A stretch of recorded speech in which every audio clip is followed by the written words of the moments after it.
Hey you guys, welcome to my YouTube channel. My name is Trey. I'm a narcissistic abuse survivor, and I'm also a doctoral student in occupational therapy, and I'm learning how to reclaim your life after trauma, whether it be mental or physical. And I want to share with you a common concern that gets brought up with me, especially when you start to learn about dating after narcissism. How can you tell if you are being love bombed by a narcissist? Before we get into this, please make sure that you're subscribed to my channel so you don't miss the weekly exclusive content only found here on YouTube. Now let's get into it.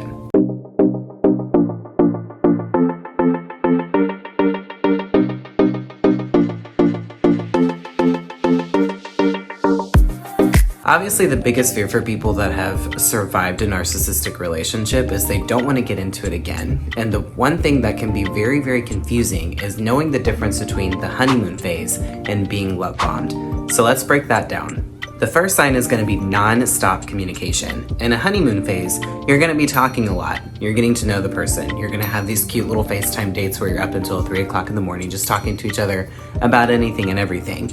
But in a love bombing phase, it's literally non-stop. They're constantly texting you, constantly calling you. They're wanting you to always have your focus and attention onto them. So much so that you can even almost ask yourself, like, how are they able to text me this much? Do they have a life outside of me or a life outside of their phone? Another common sign of being love bombed is excessive PDA. Again, I'm not saying there's anything wrong with showing a little public display of affection, but is it over the top? Like almost to the point where it's making you or other people around you feel uncomfortable. To me, this can almost be interpreted as a way to establish dominance and ownership over you to everyone around you. Trust me, that's not necessarily as much of a turn on as we think that it is. If they're trying to establish that much dominance over you at the very beginning, that's a little bit of a red flag. Next is going to be extravagant gifts. Are they showing up at your work with your favorite candy bar and maybe like a rose or one favorite flower? Or are they showing up with 4 dozen roses, a mariachi band, like almost something that you would do on like a big anniversary? If you haven't noticed yet, one of the things that really separates a honeymoon phase and a love bombing phase is just the excessiveness that happens in the love bombing phase.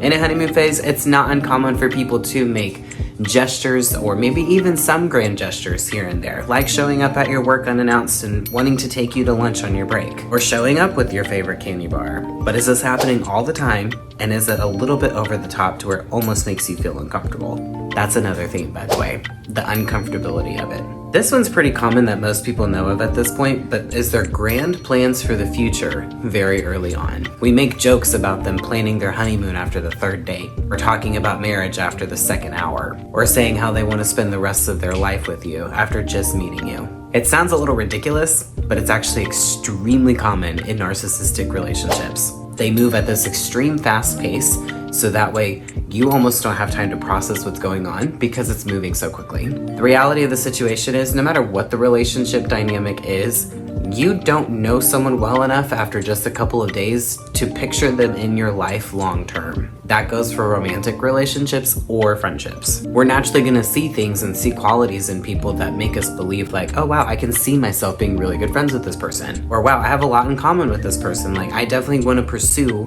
a relationship with them and see where it goes. But to start talking about life with them after that, a little bit of a red flag. And you might be getting love bombed. The last two are gonna be ones that aren't talked about quite as often, but I think they're really important.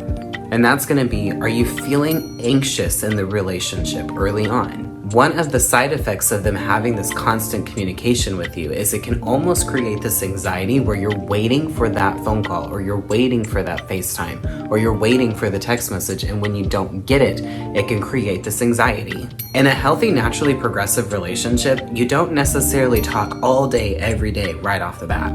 Yes, you may be communicating pretty frequently. Maybe you don't go more than a day without completely talking to one another. But this constant communication actually can create a sense of anxiety. And you almost have like this withdrawal symptom if that communication isn't happening. This is why we talk about how in these relationships, it truly is a constant state of anxiety.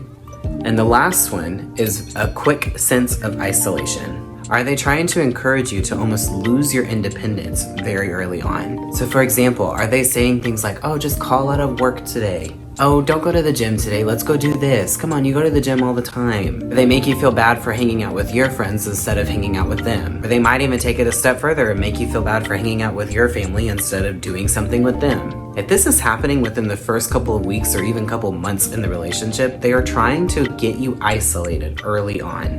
In a healthy relationship dynamic and one that's moving at a healthy pace, they shouldn't be expecting you to change everything about your routine right off the bat. Because again, you don't know them well enough to be doing that. This is another reason why I encourage people all the time, take your time before you start dating again, because you need to establish your own routines and establish your own level of independence, because it is okay to have a life outside of your partner. A relationship is about two individuals creating a life together, but that doesn't mean that you lose your whole sense of identity.